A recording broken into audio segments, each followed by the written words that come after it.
Tiger Woods has just won his 5th Masters title and 15th major title overall, as he just won the 2019 Masters tournament. This is Tiger's first major title since 2008, as his win comes after a cheating scandal, continuing to struggle with the death of his father Earl, and personal struggles within. Many people congratulated Tiger, including Barack Obama, as the 44th president said, "Congratulations, Tiger, to come back and win the Masters after all the highs and lows is a testament to excellence, grit, and determination." The king of longevity in sports, Tom Brady, also commented, saying, "Congrats, Tiger, what a performance." Now, the queen of longevity in sports, Serena Williams, offered a heartfelt congratulations to the 15-time major winner, saying, "I am literally in tears watching Tiger Woods. This is greatness like no other. Knowing all you have been through physically to come back and do what you just did today? Wow, congrats a million times. I am so inspired. Thank you, buddy."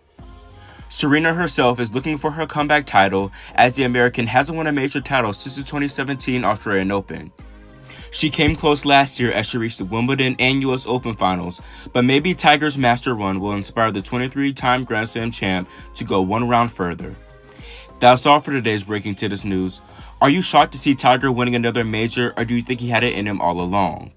Also, do you believe this will spark a fire in Serena and motivate her and push her for 24+ slams? Leave your thoughts in the comment section below and subscribe to the notification bell so that you're notified whenever we post new content. Thanks for watching, and I'll see you here next time on Grand Slam Tennis News Today.